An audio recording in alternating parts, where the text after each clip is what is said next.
Okay. All right. Cool. I see us now live. Hopefully everybody has patience for us to figure this out. I think this is my first Facebook Live. Um, and so first I just want to start off by saying like thank you to other cinemas for providing this space for filmmakers of color to share their work and be in conversation with each other. And obviously thank you to Bassam Tariq for sharing two amazing films with us that we can discuss. And so excited to be here with you and talk to you about your work and also about career. So I think just to like kick it off, instead of like starting with the films, let's just start more about like you and your journey and how you got into filmmaking. I think as a South Asian, I don't think that most parents are like, gung ho about filmmaking careers. If your parents were, I really want to meet them. Otherwise, like, I would love to know, like, how you got into it, how you even had the idea of it. I think sometimes that's also like a barrier of like just having the thought of like, I could be a filmmaker. How does that come about? Yeah, because I feel like we almost need people that look like us to kind of give ourselves that permission to go into something like this. Also, thank you. I don't know how many people are on this right now. Thank you for joining us. How many are Thurab? Okay, great. That's really cool. Thank you guys for joining us. It really means a lot. And if you guys did see the film, thank you so much for watching These Birds Walk in Ghosts of Sugarland. Uh, and I hope everyone is safe with everything that's going on with COVID. I pray your families are safe and you're safe and you're healthy and well. So your question about how it all got started, I would just say that the smallest version of it is two things. One is I saw Abbas Kiarostami's A Taste of Cherry when I was in high school, and it was one of the first times that I saw something that I felt was constructed in a really specific way. And it also spoke of a people and a community with an unapologetic framework where I was 14 when 9/11 happened. So much of the conversations that we were having about being Muslim was very much in response to terrorism. So there was never a chance of actually having like conversations about anything else. So to see a film that didn't actually address anything like that, but was actually on a deep human level about like, okay, I want to die and will you bury me, right? Like a very simple idea of death, and then also these like dialogues about God and the fact that it all kind of wore it on its sleeve. I found that to be really exciting, and that's one thing. And then I would say another thing was during college, I went to University of Texas in Austin, and in order to make ends meet, because I come from like a working class family, and my parents, couldn't bless them. They gave me like a lot of love, but they couldn't really afford college for me. I was doing like medical testing on my body, Oh my and God. it was like not the healthiest way to make a living. So I had a friend named Fresnel Fan who did like Vietnamese wedding videos, and he was like, "Yo, dude, you could like buy this camera from me, and like I'll show you how to edit." So I sat there with him, and like he was editing wedding videos. So I learned, I was taking notes on like Adobe Premiere, and that's like what it was. And then he like sold me one of his cameras, and he started like doing little videos for the local community and for the university. And I never did wedding videos. Not that there's a problem with it, but I just felt like dealing too much with my community was really hard for, I think, for me to deal with that part of the community. But yeah, that was my way into it, I would say, and very functional. Well, I would say it was a good dodge having done some wedding videos and dealing with like moms and bridezillas. Definitely don't recommend it as a way to start out. You, bless you. Did you ever Um, pod with wheels? oh my God. That was like our dolly in film school.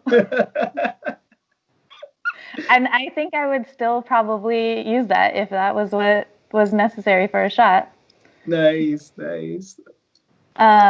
So I guess like when you're starting out, so now like, you've kind of gotten this interest, from, was it like the wedding videos were like an in into like, oh, this could be something that I could do? Or was it first starting out as just like, this is a way for me to like make a living? How did you then take the leap Yeah. to like continue that career path? Yeah, yeah, that's a great question. So I think I would say that my first job, I didn't major in film. I majored in advertising. So I worked as a copywriter in New York City. So from Austin, I make my way to New York, and I'm working as a copywriter, which is basically like I'm writing like TV ads, and it was very unsatisfying. And I made friends with this guy named Umar Malik, who is this photographer, and he was about to do this gallery in Chelsea of Muslim American like life, and it was just incredible work. And I'd never seen our community portrayed that way. And I was reading this autobiography of this guy named Saab, and I was like, look, we got to do something. So I wrote this like really passionate email to this guy. I was like, look, I know you have an interest in film. I've dabbled a little bit in this. Like, do you think that maybe we could do something together? And I think, he was also, I think, really excited to make a transition. And I think that was the time, I would say this was 2009, 2010, that the DSLR started coming out. So this is like the 5D Mark II era, where it didn't take much to get something that looked great.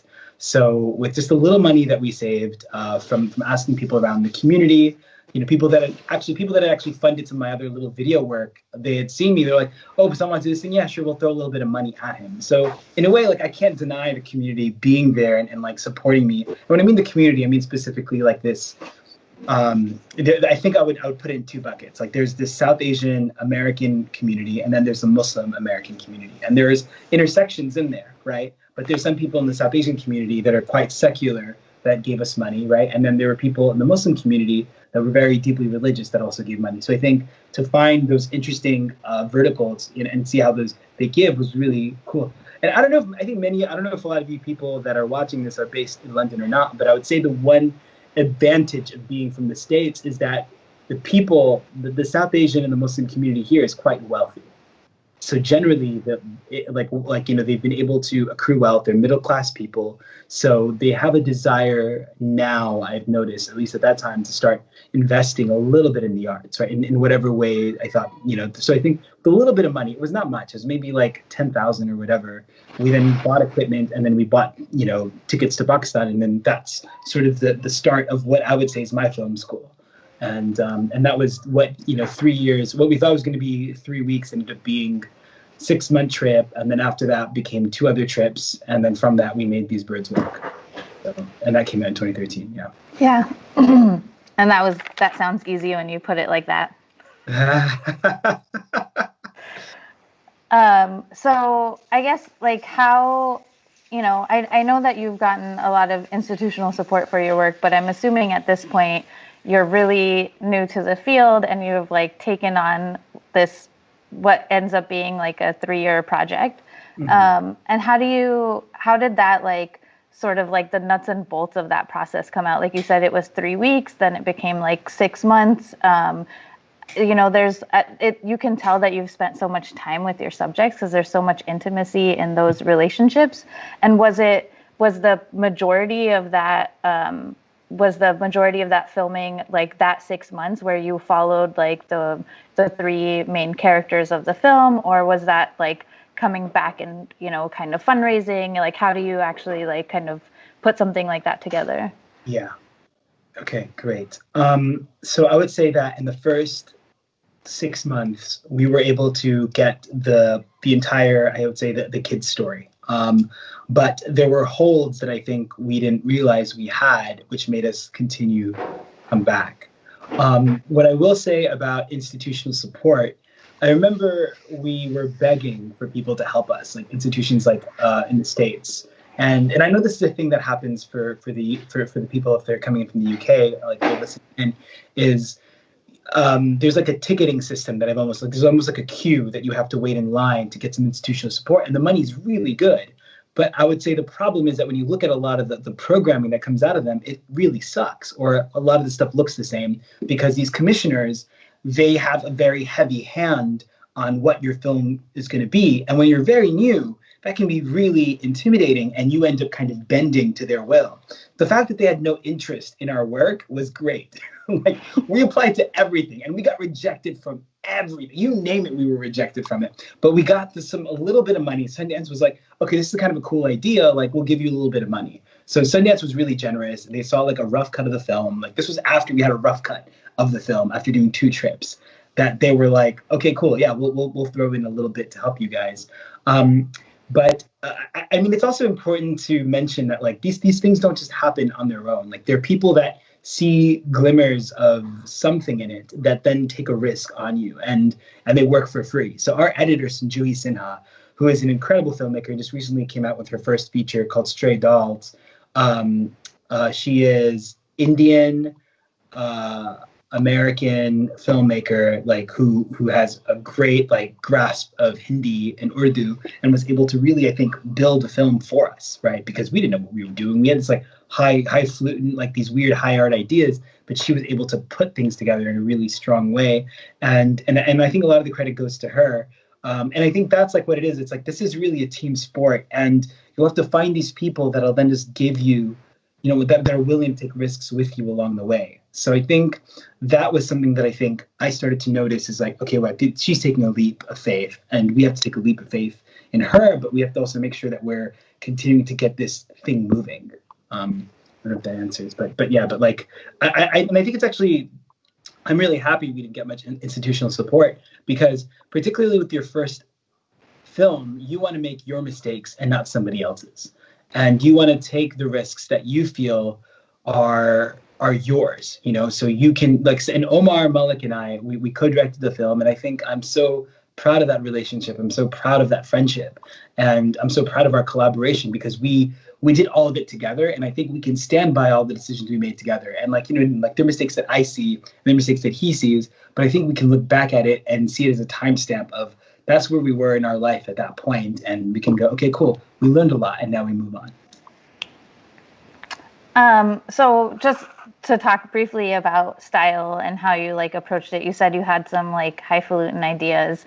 Yeah. I'm curious what you kind of went in with, because the film, like, especially the camera work, has so much energy. It's really kinetic, and like, it definitely made me super nostalgic for Karachi. Like, you know, you can feel the energy of the city, like, in the way the film is shot. And I'm just curious how much of that was a response to the environment you were in, or if there were, like, you know, references that you went in with that you were trying to capture something specific. Yeah. I think the kids really had an energy that we couldn't deny. And in the beginning, we bought all these like weird, like, you know, we bought a tripod and this and that, all these things, and we never used any of it, because I think what you have to do is, I mean, it all depends on like how, I mean, I know there's some people that like come in with a very strong construct, like with Ghost of Sugarland, there was a very strong construct, right? Like, it was like, I'm going to do this with the camera and this and that, and it's going to be very specific. I think with These Birds Walk, we were listening, and, you know, and I think we were just trying to see what it is, and it was almost a bit more like jazz, and we were finding the thing, and we were finding the story, and we were finding our way into it. But I think when we saw how fast the kids were running, we knew that running and this kind of intimacy was really going to be important to the story. And I think that was something that we wanted. I felt like that was something that we didn't see when it came to Karachi, and I felt like, you know, this also the fact that you know, my Urdu while I was there got quite good. So I was able to, I think, really get in and get deeper to these kids, you know, really get in with these kids. And Umar Malik is a phenomenal DP. He's one of the best DPs I've ever worked with. And he really spoiled me. And, you know, so I think, and he's such a great listener that, like, when I would be like, Umar, follow this, he would quickly move, because I think, like, we started to have a shorthand and a respect for each other, that, like, when I would be like, hey, we have to follow this thing or follow that, like, you know, he would quickly look, and then he would listen, which was really nice. I mean, he didn't have to do that because we were co-directing, but, you know, but there was a respect of like, we'll get this and we'll get this, and we figured out a way to make it work. I ran sound and he ran picture. How, like, soon into the process, though, did you decide to, like, focus on the kids rather than focus on ED himself? Because, like, Also, I think what like it was obviously like a really smart decision because it's hard to make, I think, a film about somebody like that who almost seems kind of like saintly in like the, the way like there's like an aura that surrounds him as like people know Yeah. him in sort of popular culture. Yeah, it's interesting. I mean, I think one thing was he didn't want to, at the time, he didn't want to give us any access. So, but he was like, look, if you want to know me, just go look at my work. So we were like, oh my God, you told us that. You told us in New York that like we can film and we can live with you and this and that. And now that we're here, you're saying that we're liars. So I was like, it's amazing, right? Like, I mean, I feel like saints work in mysterious ways. And I do believe that he is really one of the most frustratingly beautiful men I've ever met in my life. Like there's nobody like him I've ever met. And I think at the time, he was going through a lot in his life, and it was a decision that when we were visiting all these different places, because I was just like I was getting a bit nauseous. I'm like, am I just making a promotional video for some dude? I was like, I can't do this. But then when we met these runaway kids, we saw that there was the tragedy was more complicated. It wasn't as clear cut as like, oh, I'm an orphan. It was more like I made a choice and I ran away from home, right? And now I've got this dilemma in my mind: do I go back or not? And I felt that conflict was so interesting and so human, and we wanted to really explore that. So I think that became sort of the thrust of the narrative of, do I want to go home, or what does home even look like for me? And I guess like what was your relationship to Pakistan or your understanding of Karachi like before you went into this project? Because I also made my first film in Pakistan in like the rural like areas of Kashmir, so it was very different from any experiences I had growing up going to the country. But I do sometimes think about how, I was like, we talk about white filmmakers going into spaces that they don't belong in. And I had certain privileges going into a space that I didn't belong in, just being able to own a camera, having the privilege to like go and travel to that part of the country. And I'm just curious if some of you have reflected on some of that, like since then, in terms of how you went in and how you kind of built that relationship with the place so that you could tell that story from like an authentic lens. Yeah, so that's a great question, and thank you for asking it, because I don't think that I could ever. I can only tell the camera is connected to my hand, which is connected to my heart, right? Like I cannot separate who I am and the privileges that I bring, right? Like even though, so my relationship to Pakistan is I was born in Pakistan, I was born in Karachi, and my entire dad's side still lives there. And at that time, most of my mother's side had lived there as well. So going back to Pakistan was kind of an often thing that we did. But I think with this project, it became a different experience because usually you shuttle from home to home. But when you're living there for a little bit longer, I think also just being like a brown man, like I grew with like a mustache. Like I just looked like I was like a kid from there. Like I was taking the buses and whatever, right? Like, but at the same time, like I knew, like in some, and my chacha said this to me. He goes, you're doing all this, but remember something, Bassam, you're gonna go back. So this, so it's like in a way, it's like as cool as it was, and like I was like, with the people, this and that. It's like, nope, I'm not from here. Like this isn't really my home, And I think having that privilege, I think, is something that it's important to acknowledge in the film. And I think we try to do that in different ways. Where like, I think there's like one or two lines like, oh yeah, like I think they even go like, yeah, you have these gore or something, like they kind of call us like, these white guys, like or whatever, like, it's like, and then another time, like I think the ambulance driver is like, it's like, yeah, but like other than these guys here, right? Like, and then they're talking about like something else. Like he's like, yeah, but really seriously, like, film Sahaki or something, right? And then there's another moment where the kids are like, oh, you're trying to be a film hero, this and that. So I think in a way it was important that we acknowledged our presence in the film as because I think we have to acknowledge our privilege in these situations. And I think it's something that I try to do more and more in a lot of my other work, because if you don't do that, and I tried to say that, like, well, I'm here giving a voice to the voiceless or that kind of stuff, I think that's bullshit. I'm not giving a voice to the voiceless. This is my voice.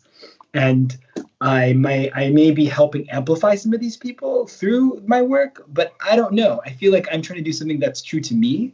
And maybe in that experience, perhaps there's a larger humanizing that is happening, a larger empathy gap that we're filling. But this is me. And for me to deny that or to say that I'm giving somebody a platform to speak it still sounds like white savior talk, to me personally. Yeah, no, I agree. And I'm just curious because there are some filmmakers that kind of go in also with especially I think this is more popular now, this idea of like an impact campaign and how can we have like some, direct influence on like the lives of the people that we're capturing. And I don't think that a filmmaker has that responsibility. So I'm not trying to like hold you accountable to anything, but I am curious if you did, stay in touch with the kids, like if there was any sort of back and forth after the film was done. So for 3 years, no, this is really good. I feel like I did. I don't want to speak for other filmmakers, but for me, like ethically, I think I did have a responsibility that like if I'm sitting in like we were at the Abu Dhabi Film Festival, like my wife and I, they flew us out there. I mean, it doesn't exist anymore, and they were very generous. But we stayed in a 7-star hotel. Like I was like, what am I doing at this festival, right? With a film about runaway kids, where in the end, the kid goes back to a place that doesn't even have a roof. You know what I mean? Like I was just like, I asked God for forgiveness. Like I'm sorry, like for this, right? But I knew that like if I'm here, I have a responsibility then to make sure that whatever I do get or make, I'm giving back. So, and that's a personal thing. I don't want to speak for somebody else who told them that filmmakers must do this and that. Sorry, 1 second. Sorry about that. It's okay. I'm using my phone right now, so I just had a call. But I did feel like I do have a responsibility to give back. And so yeah, for 3 years in a row, we sent clothes for the family, and we did things. I mean, and we tried to set up some funds, stuff like that. And then after Elisa passed away, we did a launch good campaign, like a Kickstarter type fundraiser for the ED Foundation, and we raised enough. I think we raised I think like 50K or something. I forget. I don't want to, don't quote me on it. But whatever money we raised, I then went personally to hand it over to the ED Foundation. But yeah, I think we did a little bit. I don't know. Could we have done more? Most likely we could have. But I think it's a personal thing that I think a filmmaker has to make a decision on what they feel is right for them. And so I don't want to move on from this film before I look at some of the questions that people are asking. So one of them is, how did you get the kids to forget that you were filming? That's a great question. Well, the language was really important, I think. At the time, I didn't have kids of my own. So I was a little bit younger. I was in my 20s at the time. So I was able to connect with them easier. And also, they just got bored of us. And another thing that I will say is that their literacy to film was very little. So they probably seen 1 or 2 Bollywood films in their lifetime. But a lot of these kids, they probably didn't see, so they weren't as, I think, prone to cameras and stuff as much. I do wonder now if we were to make a film, because everyone now has smartphones in Pakistan, that I wonder how they would react, because I think everyone now knows their angles, right? And it doesn't matter who you are, right? Like if you're like a bus driver, you know your angles. You know what I mean? So little kids know their angles. So I do wonder now what it would look like. But yeah, I would say at the time when we made it, the literacy to like digital film and stuff like that was quite little, or pictures. So there's less of a performative nature to it. Yeah. But of course there is a sense of performance the kids are doing, and I think I don't want to deny that when a camera turns on, people change. Well, and I'm sure that they're getting attention from you, which is very different from the environment they're in general. Yeah, it's a way for them to escape. But after a while, they just got bored of us. And also, I think their lives were just so much more, I think, intense than I think what was these guys, forget them. Because we were there literally for every day. So they just stopped, caring about us being there. And were there any moments that were hard for you to there's the young kid at the end who goes back to a family that sounds like an abusive situation? How do you kind of navigate those moments personally? Yeah, that was really tough. So we actually, when that happened, we turned off our cameras and we asked the kid again. We're like, "Do you really want to go?" And then he was like, "Yes, I'm gonna go see my brothers and sisters." So we're like, "Okay, fine, then let's continue taking him." But it was, yeah, it's really it's tough stuff. You don't know how to necessarily navigate these situations, because at the same time you have a desire. You want to, we're programmed to love our parents no matter who they are, and and there's a desire to want to be loved by them.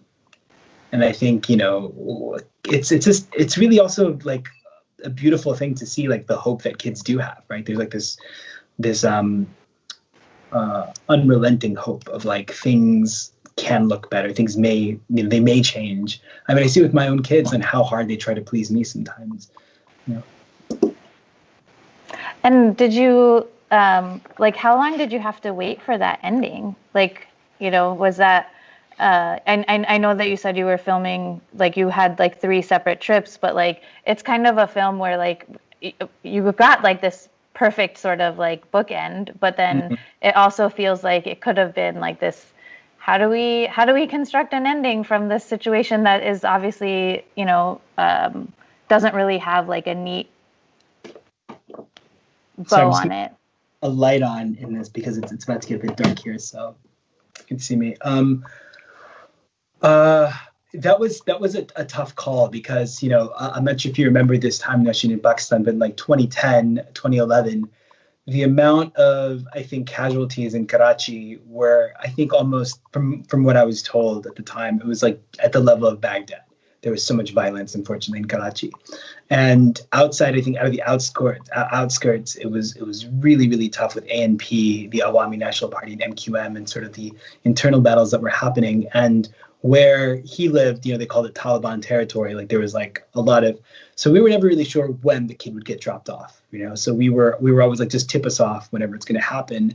So then after a while, they just like stopped. Like, and then we were like, this kid's got to go home. He wants to go home. Let's go make this happen. So when it did happen, it did take a while for them to move that along. But I think it happened sooner than I think we imagined it would. The bigger problem was that when it happened, how anticlimactic it was what we didn't expect. And we weren't sure, like, if we had an ending to a film. That's what we were scared about. We're like, is that really how we're ending the film? That's like really sad. It's like, that's really like sad. Like there's got to be some hope in there.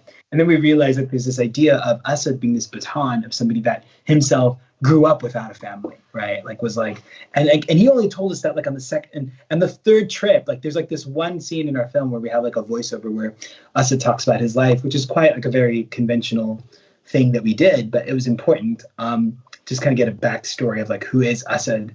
And we didn't even know that like half that stuff about him. Like he just kind of finally opened up. It was like a last night that we were with him, and I was just like asking him some questions while we had the mic on him, and he just finally opened up like, yeah, I didn't grow up without. I grew up without my parents, man. Like my parents were just not around. It was just me. And at one point, I just really wanted to end my life. And then I saw like this thing of EB's thing, like gonna go, like, well, maybe I can go like, just transport the sick and the dead. Who cares? Like that's something that might be a way for me to feel better, And then that's how we realized like a way for him to just cope with his own loneliness. And we didn't really have a place to live. Like he literally slept some nights in the ambulance. So we were like, this is kind of an interesting way to end the film, perhaps. As like, and it's also, I think it's hopeful where like he is trying to do the best that he can, Yeah, I mean, I definitely didn't feel like it was anticlimactic watching it. So okay. Good job. Oh, thank you. Yeah. So I guess like before we go into Ghost of Sugarland, I kind of want to just talk about how like you guys obviously had like a really big premiere at South by. How does that, like also just thinking about like what's happening right now, like with so many people losing their South by premieres. Yesterday, Tribeca announced that they were going to be closing their doors in September. And like a lot of these, I think, institutions, do have like certain opportunities for filmmakers of color that you might not get if you're, you might be easier if you're not, like if you're a white filmmaker. But I think, like seeing these kinds of institutions perhaps like close and like people who are independent filmmakers having less opportunity. I want to know like one, how maybe like something like South by gave you new opportunities, and if you have any ideas of how you might see like the industry shifting now. Okay, that's a great question. For anyone that has had a film out this year, my heart goes out to you. It's like, I can't imagine. Like I know some of my friends that worked tirelessly for 4 or 5 years on a film, and it was going to be their big debut, and then the festival gets canceled or it gets moved online. And I personally think that an online festival is really damaging for the filmmakers. And if anyone had asked me if they should do it, I was like, no, don't do it. Like, just wait this out. You can wait. But I know there's this impatience for a filmmaker to be like, because I also do think that, like, the unfortunate thing is, I mean, festivals are really complicated. I think the festival that really changed everything for us, even though we say we premiered at South by, we actually premiered at True Faults, which is a festival that happened, I think, a week before. And True Faults changed our life because we did a work in progress screening there because David Wilson had seen the earlier cut. So the year before, he was like, just come in and do a work in progress screening. And that was the first time that we saw it played with an audience. And it was incredible. And for those who don't know, if you are a documentary filmmaker, I would say that True Faults is what I think CPH Docs is in Europe. It's probably the equivalent in the States. It's, I think, the most important doc festival in the country, in the United States. And the way it puts unknown filmmakers on the map is so important. And the way they took risks on programming people like us, both times, the fact that we like played once as a work in progress, and the next year they were like, we want to bring you in, was really important. We were also very lucky at the time that Oscilloscope saw a cut of our film at the Sundance Labs, and they wanted to come on board to distribute the film. So we were like, yeah, let's just do that. So we had a distribution deal built in, and we knew we were going to build up. So we had some support of like a publicist and, people that were like building out a festival strategy with us on how we're going to move the film forward. So South by, I would say, was not that great for us, right? And I feel like and I know other people might have different experiences with the festival, but we were very strategic to not do, and it's all just a weird thing. Like, I feel like all these festivals are super weird, and they all try to sell you on different things. But what I've come to learn is that only a few festivals, well, I shouldn't say that. Like, I mean, I wouldn't say that only a few festivals matter, but the problem is that with the way things are going now, things are based on sales. And that's an unfortunate problem, where it's really not a good thing. Where, like, based on sales and what's going out, that's what's putting the importance in certain festivals. And I think, what sets off on the year at the start with like the Sundance and the Berlin of it all, or whatever, they're the ones that kind of then set the tone for the rest of the year. I hate that. I really do. But I also kind of felt like it was inevitable that some of these festivals were going to fall through, because there was sometimes I'm just like, why does this festival exist? Like, I went to certain festivals and I'm like, what is going on here? You know what I mean? Like, I just don't get it. And I guess, like, after, like, you have a premiere, you have a sales agent, all of those things that are kind of, a big deal, especially for like a first-time filmmaker. And I think even later on in your career, every film is a struggle. Yeah. At that point, are you like, maybe I can make a living doing this? Like, or was that already something that you were? No, Sheen, you're asking all the great. I know. By that time, I was still working in advertising as like a copywriter, and because, like, no, even though we sold our film and we had a great theatrical distribution and we had great write-ups and all that stuff, there was no money. We didn't make a single dollar off of our film. We won some prizes, thank God, which were really good for us and even helped us in small ways. But, like, Omar at that point started becoming, a DP that everyone wanted to hire him, and I was so happy for him. And, there was really no real directing work coming our way, but that's fine. Like, I think, what I will say is that, like, we came out in 2013 and we had our Netflix release in 2014. And that's when I'd say that, like, the film was done for me. And then it took me 6 years. Was it 6 years? It took me 5 years to get my next film, which would be Ghosts, and, in the writing of Mogul Mowgli, which just premiered at Berlin, my fiction debut or whatever. And that was something that, like, was a lot of start and stop. And what I had done was in 2014, I left advertising. I was like, okay, I think there's a way possibly for me to make a living doing this. And at that point, things shifted in my life where my wife started being the breadwinner. And and she was a pharmacist at the time. So, and we had one child. So, and I was like, well, I have a kid now in my life, and I want to make sure that they're brought into a world where he sees that we're trying to live like an ethic, like with ethical and creative courage. Like that's how I want to live a life. So, it was really tough. It was really tough because I think what I thought was, now that I've made something and I have a calling card, I can go now to people and I can make stuff that I want to make. But it didn't work out that way. In fact, I was hired as a director on a few projects and I was fired. And I would say 2016 was one of the toughest years for me. Other than like the election and stuff like that, there was also this feeling of like all the projects that I was trying to get off the ground were not working. And I realized what I was doing was I was trying my best to take the brown off me. Like I was working on stuff that was not at all like anything to do with being Muslim, being Pakistani, dealing with like any of the stuff that I care about, right? Like I wanted to just do stuff that was completely like out of the way. But what's so funny was everyone I was working with was so conventional that every time we tried to do something a bit creative, they couldn't they were just like, wait, what are you doing here? So they wanted us to follow something of a template. And when we were taking intentional risks, they felt we didn't know what we were doing and we were taken off the projects. So that was something that was very much a blow. Like that was a huge blow for me. And I don't know, I think we've all had that in moments in our career where we're just like, what are we meant to do, this and that? But I think then I would say from 2016 to 2017, I started to build like more of like, okay, what is my identity for me? Like, who am I out of this? So I started to like build some work on the side. And Riz Ahmed, this incredible filmmaker, incredible actor and incredible like filmmaker and a writer and like performer, rapper, say whatever, like, he's really just an all around awesome dude, was working on the night of, and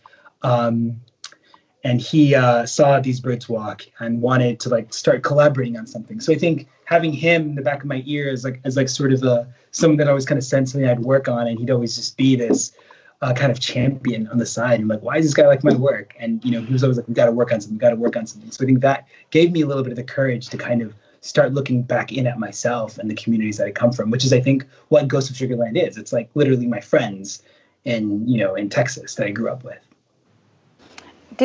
Just before we jump into that, do you think that partly, that you might have been sort of underestimated on some of these projects or like fired because of being like maybe the only person of color in certain rooms? Like, do you think that impacted your career? Look, it's a funny thing, right? They say that racism makes a person go crazy because you don't know if it's because you're a person of color or you're actually really bad. You just don't know, right? Like you don't know. Is it racist or am I just really bad at this? And that like thinking can just make you go wild. And when I look back at it now, I'm so happy it happened because I learned from it that like, and I think it's like you have to kind of go through these tough moments to really know where you stand on things. So then when you do make something afterwards that is very much your own and you go deeper and deeper into it, now that like after making, Mogul Mowgli and it having a nice premiere, it's like things come your way and you're like, well, no, I know my heart now. I know my heart in a way where I didn't know it back then. And I'm not going to go that way with it, right? And like, I know now that like, I want to work with people that I know, like, because I think you see, like, I think the red flags are always present. It's just that sometimes we want to not believe that they're there and we want to hide from them. And I think it's something that happens in relationships. You know what I mean? Like, we've all probably dated or been with people that are like, oh, this person's really an asshole. But you're like, well, but it's okay. It's fine. Maybe there's a problem there, right? Like that I'm not, maybe it's me. And I think, so, but as we get older, hopefully we get better and smarter with, who we meet and who we work with. And so much of this it's all relationship building when we're filmmakers, because you could have been a sculptor if you wanted to work alone or a fiction writer, but you decided to be, an incredible cinematographer because I'm speaking for you, but there's a desire to collaborate. It's like totally working together here to make something, it's a capitalist lie to think that like, all this is just done by one person. It's complete, utter nonsense. It takes a community. Totally. Yeah. I think the interesting thing I'm sort of also learning is that I think there's also a fear of saying no to certain things or like letting an opportunity pass you by, even when you see those red flags, because you're like, oh, maybe that's the stepping stone I need. Maybe that's the paycheck I need, whatever it is, and you kind of, you find out that like you're like maybe like you like there's a lot of fear in those decisions, and Yeah. you kind of have to let go of that fear and like know that, or have this, I don't know, delusional hope that like something else is going to come along that is better for you. And I think just kind of having that faith is the hard part. Ah, that's great. Do we have any questions coming in? I feel like I can't see any. Forgive me. So I'm just a bit self-conscious for. Yeah, I'm keeping track of them. I mean, I think you've answered some of them already. I did want to jump into Ghosts of Sugarland because those are sort of some of the questions that are coming in now. Oh, great. And um, so I guess like if you sort of told us how this project started, but if you can go into more detail about like why. I mean, it's also like a very personal project. So, kind of like your journey into making that. Was it more difficult to do something that was so personal for you? And in some ways, you're also, I'm assuming, also looking at your own identity and sense of belonging that like the film, also ponders. I think it's it's a great segue because after that really tough year in 2016, 2017 became this like rebuilding year to really figure out who I am and what I want to do. And I think by the end of 2017, I had this idea of like, maybe I want to, because one of my friends went missing and I'm like, where did this guy go? And all of us think like someone thinks he went there, somebody thinks there. And I was like, this is fascinating. But I kind of figured out like the masks, what were a thing that I wanted to do. And I reached out to Fariha Zaman, who is a phenomenal Bangladeshi filmmaker that everyone needs to know. She was working at Field of Vision, which is an organization that funded the film. I will say that I contacted Field of Vision before a few times, and they've never gotten back to me. They're like, yeah, hey, cool, blah, blah, blah. But like knowing Fariha, I was like, and we just met once or twice, but I was just like, hey, like, I got this thing, like, would you be interested? She's like, yeah, let's talk. And I think there is something about, I will have to say that like all my breaks that have come after 2017 have been women. Like women have given me those breaks, whether I'd say it's the BBC Films with Eva Yates coming on board, Leah Giblin, Caroline Kaplan at Cinereach coming on board, the San Francisco Film Invest, like Vice, right? Like all of them have equally been women and men of color, right? Like they're the ones that have given me a break. It's like, and I will say that like with Fariha being this person that was like, look, you have an idea here. Let me fight for this at Field of Vision because this is different. We don't fund somebody that's going to like wear superhero masks and talk about terrorism. Like that's not something that we do. But let me fight for it internally, right? And get you some money to do some development research of it, right? So I was like, okay, thank you. And she then gave me a little bit of money, and I was like, oh, I guess I got to make this happen now. So then I then went and I filmed some stuff with my friends. Like the first thing I filmed was, the interview with the Spider-Man mask wearing guy, which is a family member of mine. And, and then like I filmed a few of these things, and I cut it together and I just like sent it out. And at that time I was also going to Pakistan with Riz Ahmed. We were going to like start doing some research of like, okay, can we work together on a film? And I remember when I got back from Pakistan, Laura Poitras, who, who ran the Field of Vision, saw the stuff. And she was just like, this is incredible, and we have to get behind this. And that was really nice. And I also feel like it was really cool because I also think that it was Fariha who helped set it all up. I mean, the film would have happened without Fariha. I feel like, there were many times I would call her just like, yeah, I'm about to go do this thing. And she's like, yeah, it's really hard to just film your own friends, right? I was like, yeah, you're right. And, I think that her empathy and her guiding of the project was so instrumental. And then I think when she left Field of Vision, she then was like, hey, do you need a producer on this? I can help you. And I was like, yeah, I'd love that. So then, we figured out a way to work together. And it was really instrumental, I think, on the success of the film, from like us getting into Sundance, from us winning there, from us, like getting the Netflix deal to us, winning at other festivals and her traveling with the film. And I wanted to like just talk about like the importance of the team that you build around you and the people that can actually bolster you and help you be better, right? And how they can come from places that you would never expect. Like I would have never thought that Free and I would make a film together. Like I just would have never imagined that. But I'm so blessed that we had that time that we did work together. And can you talk a little bit about the masks? Like I had my own theory about them. I mean, they're like images of this kind of like, I don't know, like iconic images of American culture that like Muslim communities are constantly trying to embrace and then constantly kind of being pushed out of at the same time. Yeah. But I'm curious to hear like how you came about that decision. Yeah. Yeah, I think it was a lot of things, but I think that was really important for me, that like we're like we try so hard to fit in and we just don't. That like I was like, let's just put these stupid masks on them because we'll never fit in anyway. And then there was also a sense of like my friends needed comfort because they were also afraid of their identities being out there and them associated with the suspected terrorist.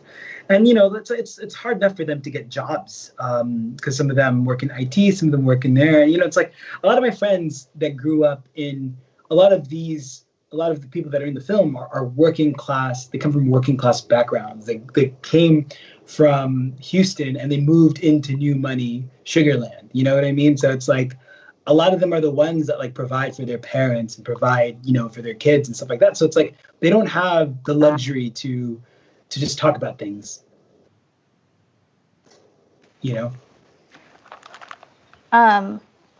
Okay, I'm gonna see if I have any other questions before I like really dive into these online questions. Okay. And I guess one of the things that Torab was also curious about, and you're like, I was trying to like find this through line in your work, and I think like in terms of both of these projects, like there's like this idea of like like an outcast or an other, and is that something that like is that something that you're exploring? Is that just something that was kind of like a coincidental link between both of these projects? Yeah, I don't know. That's a really good question. If there's anything that I would say is a link, I mean, there's something about like people desiring home and not knowing where it is, which I feel like I'm a bit obsessed with. It's like, I mean, from an Islamic standpoint, right? Like there's so much songs about Medina, and particularly with like South Asians, we're obsessed with Medina, and we love the color green and this and that, and like we're all looking for. And then for those that don't understand the historical relevance, but the Prophet Muhammad was casted out of his own home, out of his own city, because he was otherized. And so then the people of Medina took him in, and he's essentially a migrant. And even after they peacefully took over Mecca, he still decided to come back to Medina. And so much of South Asian identity is also wrapped up in migration. And when you meet people that are Urdu speaking in Muhajirs, there's generally a sense of like, yeah, they're very good at like just not like they don't really care much about what home is. They're just like, no, we just keep on moving. So they've always been really good at adapting to places. And being, I think, like Muhajir family and all that as well. Like from my mother's side, and my wife also being a Muhajir, and like me being very close to my wife's side of the family. Muhajir meaning migrants from India to Pakistan, and now from Pakistan to the United States, whatever. I feel like all my stories are dealing with, I think, places of home, and even with Mogul Mowgli, it's essentially a story of displacement. Mogul Mowgli is the new film that I made with Riz Ahmed. We co-wrote it together, and I directed it, and he starred in it. And how has that transition been to move into narrative? Like, is that something that you intentionally wanted to do? Do you see yourself coming back to documentary? Like, what are some of the, I don't know, creative things, like challenges, but also like the benefits of like being in both of those spaces? I will say that the benefit, so the challenge, the reason why you do documentary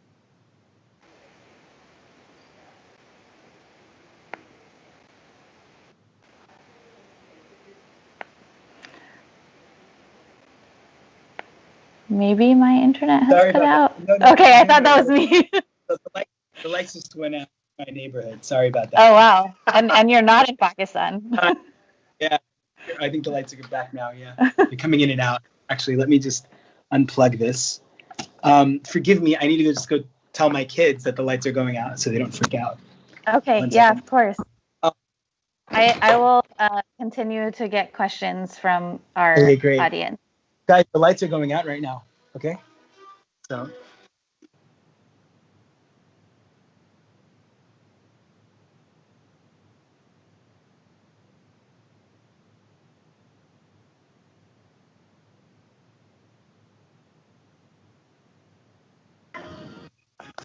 Okay, great. I'll just be by the window.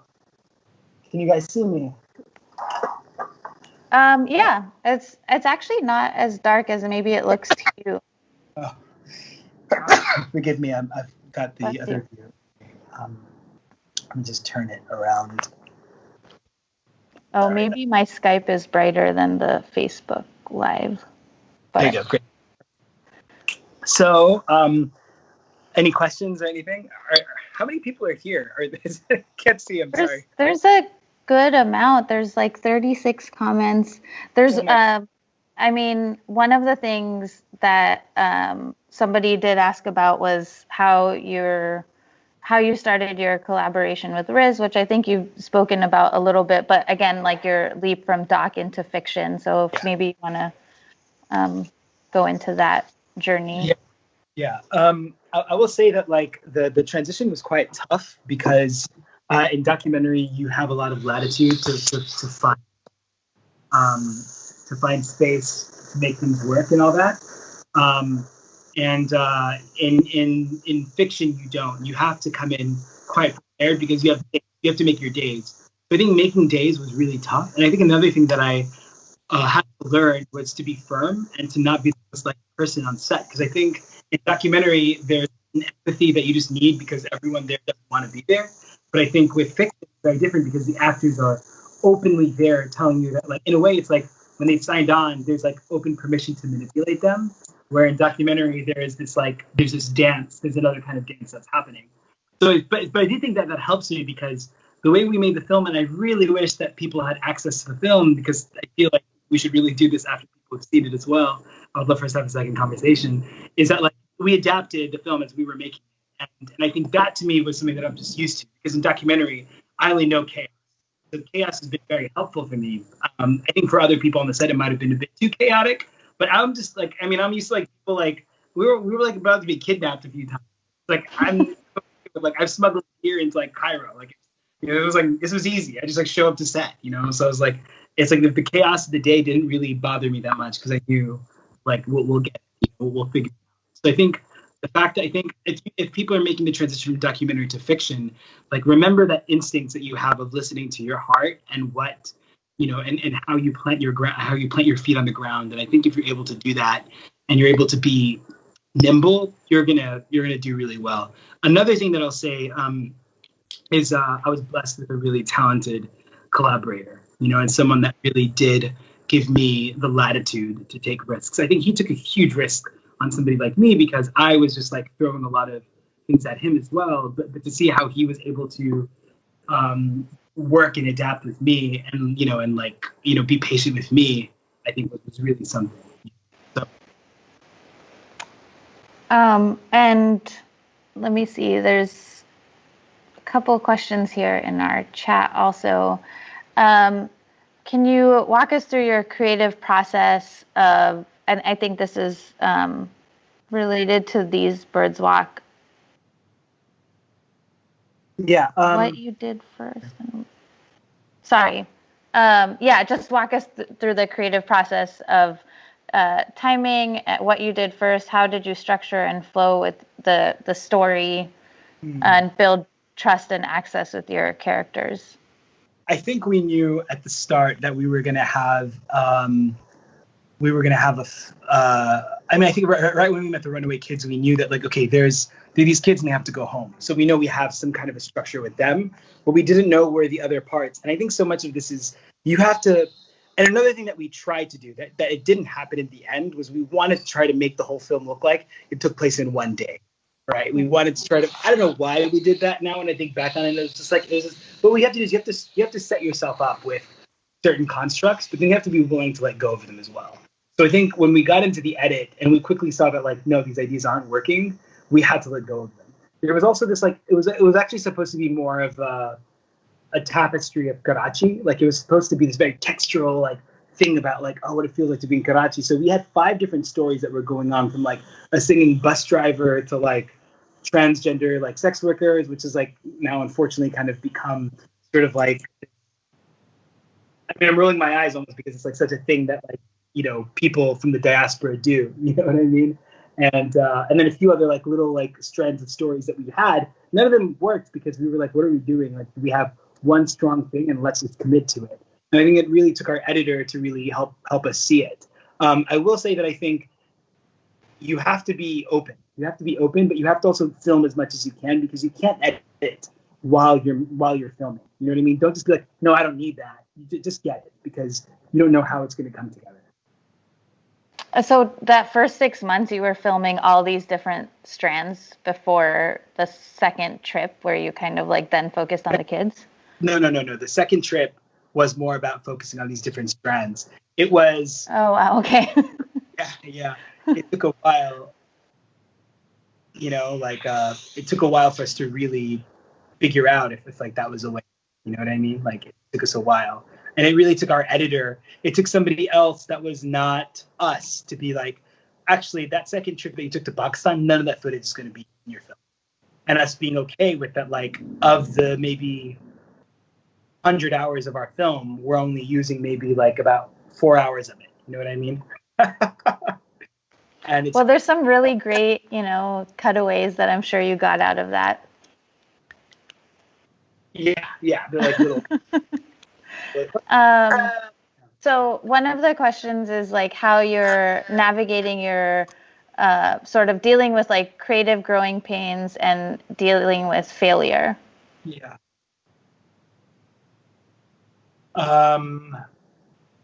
I think meditation, faith is really important. I've learned to like have community. I would say community is really important.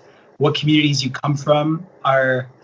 I think after I made Peace Birds Walk, I had this idea of maybe divorcing myself from the community, and it's like now I'm like I got like this. I want to go white. I wanted to go white so bad, so I was like I'm gonna try to do this thing and like do the like more traditional documentary path of like Nat Geo and blah blah blah and whatever. I mean, they didn't want me and I didn't want them. Like I think like I really thought like places like I was pitching nonstop to like ESPN Films. I was pitching to all these places. But it was just like it wasn't working out, and I think, and in that process, I was actually not leaning on my community. What I was doing was I was trying to step out of it. I was like, I don't need you guys are holding me back, which was a terrible, terrible way to like look at things. And it was only afterwards, I would say in 2017, that like it started to like really come together. You know what I mean? Where like I realized, no, I need these people. I need these people in my life, and they were always there, and they were the ones that supported me, and I was like, I have to build with them. I have to build with these people that do care about me. And I think with that, I started to look within the community, and I started to like turning the camera back on more of the things that I'm connected to, and not be strategic. I would say that being strategic is going to kill you. You have to follow your heart. And that's how you're going to really make it through, I think. And yeah, there's like some strategy involved in how you're following your heart, but what compromises you make, be clear on. It's not taking you away from your voice, but there are people that are there to propel you and amplify or help you be clearer in your expression. Is that pretentious? Forgive me. I really don't. Like I want to be I want to be helpful. Like I don't like yeah. Well, so this is like a very technical question that's a few people have asked. How did you film the shrine scene in These Birds Walk? Yeah, so that was oh boy.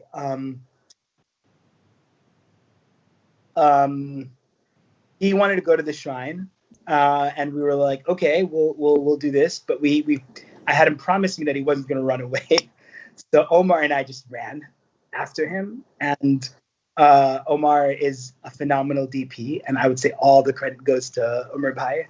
I was trailing behind Umar Bhai, running sound, and maybe like just try to create a clear pathway. But it's really Umar. Umar was the one that filmed it.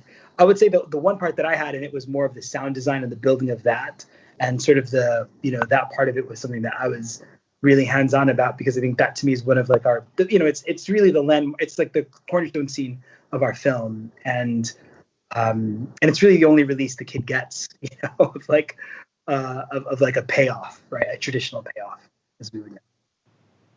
I mean, I was really impressed with the sound too, like especially in the scenes where you have all the kids talking, like, I was able to like focus on each one without the subtitles. So, yeah, and I think that's probably really hard.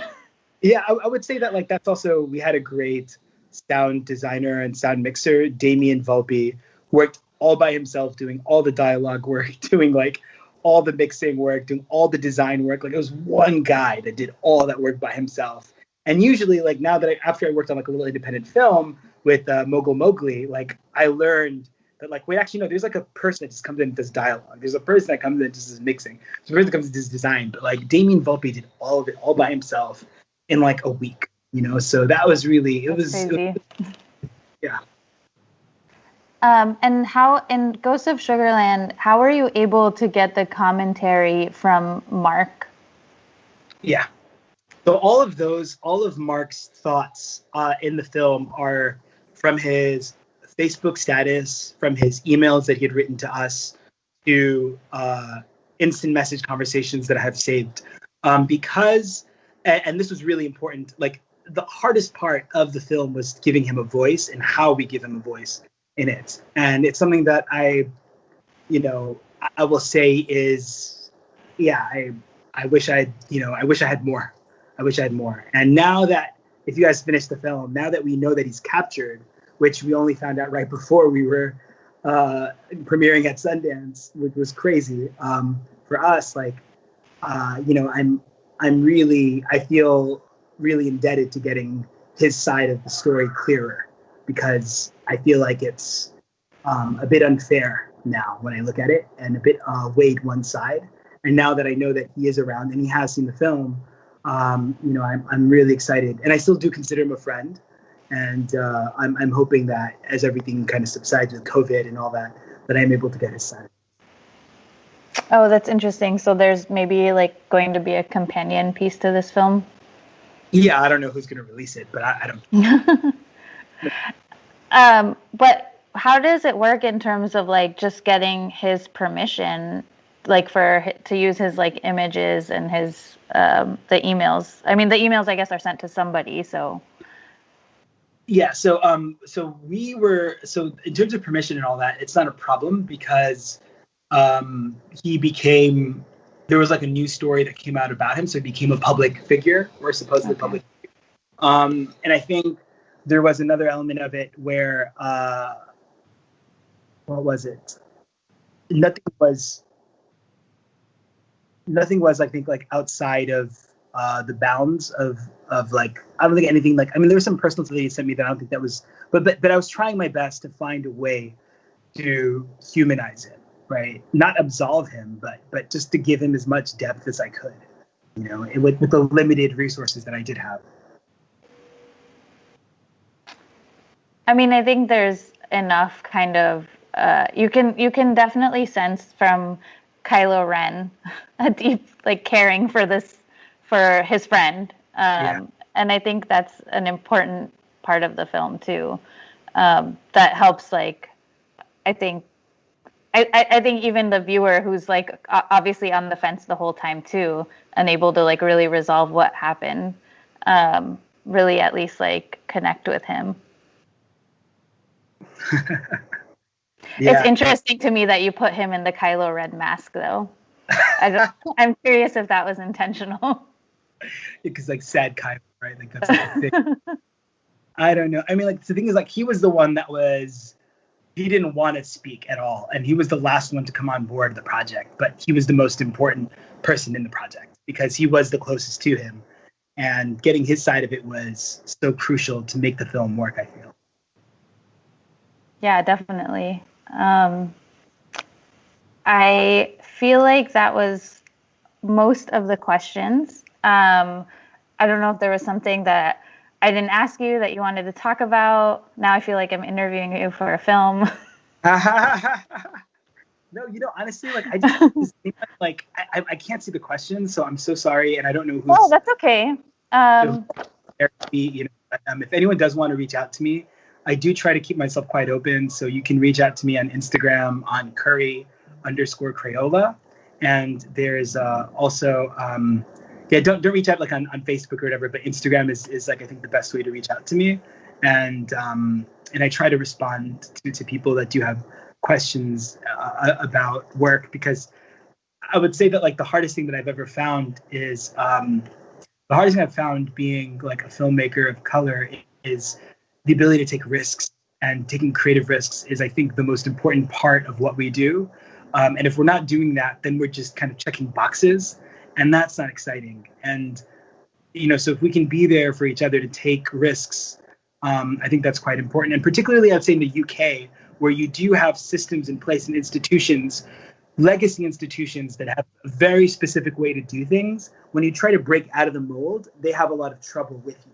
And for you all to find partnerships and people that can help you break out of those institutional storytelling constructs is so important to, I think, the success of minorities and people of color that are telling really deeply beautiful and powerful stories from their communities, and only they can do it in ways that they can do it. And I think to have strong people to help you see that through, when you want to be bold in your filmmaking is really important. I think that's a very nice place to leave it off. I think if there's one thing you could talk about right before we end this conversation is if you have any new projects that you're working on or anything that you can share about that. I can't, unfortunately, but I will say that with COVID, it really, I think, flips everything for a lot of us. So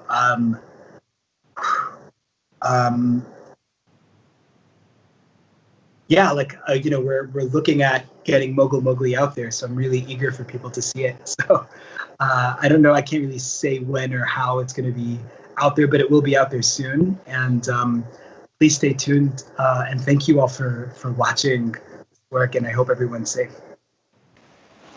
Thank you so much. I don't know how to end this Facebook Live thing, so hopefully Torab can help us with that, so it's not a public conversation anymore.